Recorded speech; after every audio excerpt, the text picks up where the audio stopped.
Barely 15, his breath came in ragged gasps as he stumbled onto the sunlit sidewalk, his sneakers skidding against the cracked pavement. His heart pounded like a war drum. Behind him, the roar of motorcycle engines sent a chill down his spine. He could hear them closing in, leather-clad wolves, hungry for the kill. Then he saw him. An old man stood in front of a small-town diner, sipping coffee from a ceramic mug, his green military jacket hanging loose on his wiry frame. His silver hair was cropped close, his face weathered with deep lines, but his steel-gray eyes were sharp, alert. The kid didn't hesitate. He sprinted towards the old soldier, nearly collapsing at his feet. "Please, help me," he panted. They're going to kill me." The veteran set his mug down and turned his gaze towards the street. The gang was here. A dozen bikers pulled up, their engines growling like beasts. Their leader dismounted first, a bear of a man, easily 6'4", muscles straining beneath a vest adorned with skull patches. Tattoos crawled up his arms and neck like vines, his bearded face twisted in a smirk.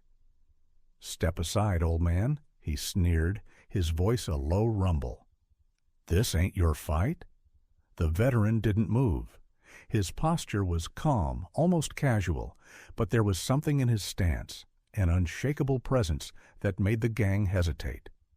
"You're making a mistake," the veteran said evenly. "Walk away." The gang chuckled. The leader shook his head. "Brave," he said, "but stupid." He took a step forward. "That kid stole from us. We don't let that slide." The boy shook his head furiously. "I didn't steal anything, I swear." The old soldier's gaze flicked between them. The kid was terrified, trembling, but there was truth in his eyes. He believed him. And he'd seen men like these bikers before, bullies, predators, the kind of men who only understood strength. The veteran took a slow step forward, positioning himself between the boy and the gang. "You want him," he said. "You go through me." A beat of silence. The wind whistled through the street. The gang's smirks faded. The leader's eyes narrowed. "You don't know who we are, old man." The veteran exhaled, rolling his shoulders. His fingers flexed, the memories of past battles whispering through his muscles. "You don't know who I am." It happened fast. The leader lunged, swinging a meaty fist, but the veteran sidestepped effortlessly, his boot catching the biker's knee with a sharp snap. The gang leader let out a grunt of pain, stumbling.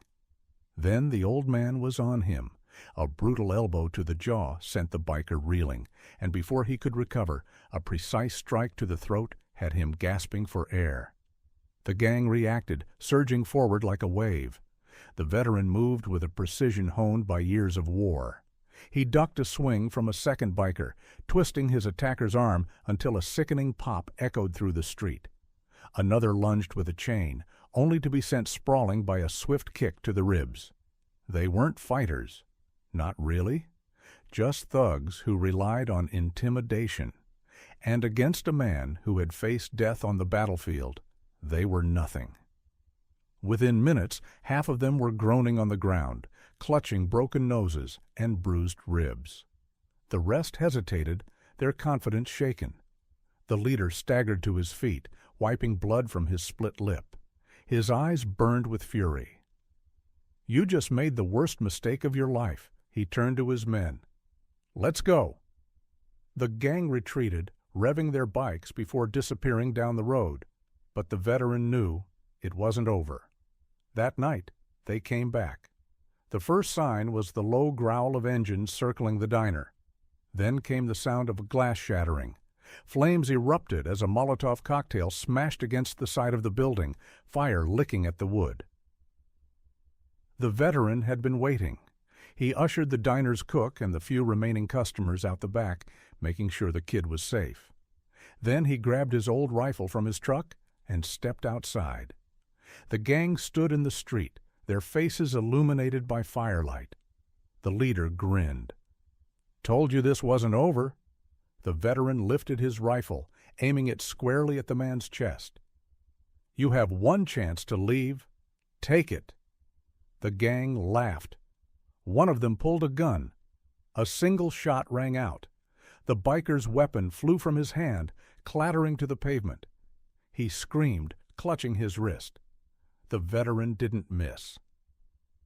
Silence fell over the street. The leader's smirk wavered. The old soldier stepped forward, his voice cold as steel. "I fought in jungles where death waited behind every tree. I've watched men die screaming in the dirt. You think I'm scared of you?" He chambered another round.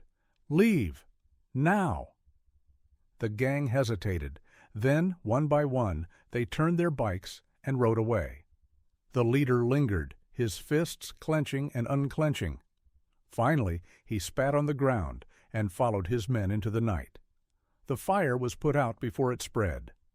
The town sheriff arrived, nodding in quiet understanding as he took statements. He'd known the veteran for years. The boy sat beside the old soldier, staring at him in awe. "You saved my life," he said softly.